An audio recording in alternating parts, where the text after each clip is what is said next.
গরমটা আবার যা পড়েছে, এই গরমে একদম অল্প তেলে ঘরোয়া রান্নাগুলোই শরীরের জন্য বেশি ভালো।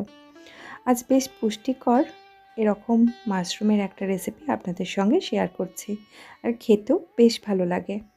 প্রথমেই একটা কড়াতে নিয়ে নিচ্ছি একদম অল্প একটু সর্ষের তেল। ফোড়নের মশলাটুকু ভাজতে যতটুকু না দিলে নয় ততটুকুই। আপনারা অবশ্য বেশি তেল কিন্তু দিতেই পারেন। তেলটা ভালো মতো গরম হয়ে গেলে এর মধ্যে দিয়ে দিচ্ছি হাফ চা চামচ জিরে। জিরেটাতে হালকা ভাজা গন্ধ উঠে গেলে এবারে এর মধ্যে একে একে দিয়ে দেব, এখানে আছে রসুন কুচি, কুড়িয়ে নেওয়া আদা, চিড়ে নেওয়া কাঁচা লঙ্কা আর পেঁয়াজ কুচি। 8-10টা মিডিয়াম কোয়ার রসুন লম্বা লম্বা করে কুচিয়ে নিয়েছি। 1.5 ইঞ্চি পরিমাণ আদা স্ক্র্যাপারের সাহায্যে কুড়িয়ে নিয়েছি, আর 3টে মাঝারি সাইজের পেঁয়াজ কুচি করে নিয়েছি। আদাটাকে যেটুকু তেল ছিল তাতে প্রথমে একটু ভেজে নিলাম, আদার কাঁচা গন্ধটা যাতে চলে যায়। এবারে বাকি সমস্ত কিছু দিয়ে হালকা হাতে নাড়াচাড়া করতে করতে যতক্ষণ না ভালো মতো ভাজা হচ্ছে এটা করতে থাকবো। গ্যাসের ফ্লেম একদম কমিয়ে নিলাম, যেহেতু তেল একদম অল্প ছিল, বেশি ফ্লেমে করতে গেলে কিন্তু পুড়ে যাবে। কয়েক মিনিট নাড়াচাড়া করার পরে পেঁয়াজ থেকে যখন হালকা ভাজা গন্ধটা উঠে যাবে আর একটু নরম মতো হয়ে যাবে, এবারে এর মধ্যে দিয়ে দিচ্ছি নুন আর একটা মিডিয়াম সাইজের টমেটো কুচি। এগুলোকে ততক্ষণ নাড়াচাড়া করতে থাকবো যতক্ষণ না টমেটোটা একটু নরম হয়ে যাচ্ছে। আরও কয়েক মিনিট নাড়াচাড়া করে যখনই টমেটোটা একটু নরম মতো হয়ে যাবে, এবার এর মধ্যে বাকি উপকরণগুলো দিয়ে দেবো।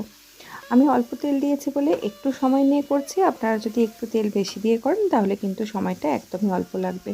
এবারে এর মধ্যে দিয়ে দিচ্ছি মাশরুম। আমি এখানে 1 প্যাকেট মাশরুম কুচি করে রেখেছি। 200 গ্রাম প্যাকেটের মাশরুমগুলো আপনারা আপনাদের ইচ্ছা মতো যেমন করে খুশি কুচি করতে পারেন। আর দিয়েছি 2টো বড় সাইজের ঝিঙে, ওজন হিসেবে 250-300 গ্রামের মতোই হবে। ঝিঙে দিয়ে মাশরুম রান্নাটা করলে ঝিঙের একটা মিষ্টি মিষ্টি যে ভাবটা থাকে, এই তরকারির মধ্যে এত সুন্দর খেতে লাগে। আর এর মধ্যে দিয়ে দিচ্ছি পরিমাণ অনুযায়ী হলুদ। নুনটা তো আগে দিয়েছিলাম, তাই এই মুহূর্তে দিচ্ছি না, কারণ একটু পরেই ঝিঙে মাশরুম দুটোর থেকে প্রচুর পরিমাণে জল ছাড়বে, সেটা একবার চেক করে নেব, তারপরে বাকি নুনটা দেব। যতক্ষণ না এগুলোর থেকে ভালো মতো জল ছাড়তে শুরু করছে, গ্যাসের ফ্লেম কিন্তু একদম কমিয়ে রাখবো, না হলে নিচের দিকে ধরে যেতে পারে। এবারে ঢাকা দিয়ে রেখে দেবো যতক্ষণ না এগুলো ভালো মতো সেদ্ধ হয়ে যাচ্ছে আর এগুলোর থেকে ভালো মতো জল ছেড়ে দিচ্ছে। কিছুক্ষণ পরে আপনারা তো দেখেই বুঝতে পারছেন সবজিগুলোর থেকে ভালো মতো জল ছেড়ে দিয়েছে। এবারে সব কিছু একটু নাড়াচাড়া করে নিচ্ছি আর একবার চেক করে নিচ্ছি যে নুনটা কী পরিমাণ লাগবে। তবে তার আগে দেখে নিচ্ছি ঝিঙেগুলো সেদ্ধ হয়ে গেছে কিনা। ঝিঙেগুলো সেদ্ধ হয়ে গেছে, তাই গ্যাসের ফ্লেমটা বাড়িয়ে দিচ্ছি। কমিয়ে করলে কিন্তু একদম গলে যাবে, সেটা ভালো লাগবে না। খুব সামান্য একটু নুন দিয়ে দিলাম, কারণ জলটা আমি একদম শুকিয়ে নেবো, আর এই তরকারিটা একটু কামাখো বা একটু শুকনো শুকনো খেতে কিন্তু ভালো লাগে। এবারে এর মধ্যে আমি সমস্ত যে মশলাটা বেটে রেখেছিলাম সেটা দিয়ে দিচ্ছি। আমি মশলাটা দেখিয়ে দিচ্ছি কিভাবে বেটেছি।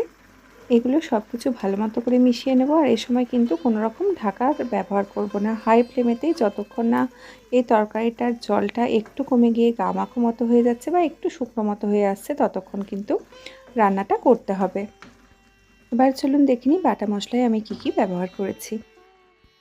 সর্ষের যে কোনো মশলা আমি তরকারি শুরু করার প্রায় 10-12 মিনিট আগে বেটে রেখে দিই, তাহলে সর্ষের যে তিতো ভাবটা সেটা আর আসে না তরকারির মধ্যে।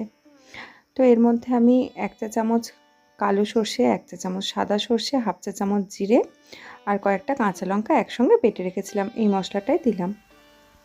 আরও কয়েক মিনিট পরে দেখুন জলটা একদম কমে গিয়ে তরকারিটা একদম শুকনো শুকনো মতো হয়ে এসেছে। তো আজকের আমাদের ঝিঙে মাশরুমের ঘরোয়া রেসিপি একদম রেডি, ভাতের সঙ্গে খাওয়ার জন্য, রুটির সঙ্গেও কিন্তু ভালো লাগে। আজকের রেসিপিটা কেমন লাগলো জানাবেন, ভালো লাগলে লাইক ও শেয়ার করার অনুরোধ রইল। দেখা হবে পরের দিন আবার অন্য কোনো রেসিপি নিয়ে। ততক্ষণ সবাই সুস্থ থাকুন, ভালো থাকুন, সঙ্গে থাকুন।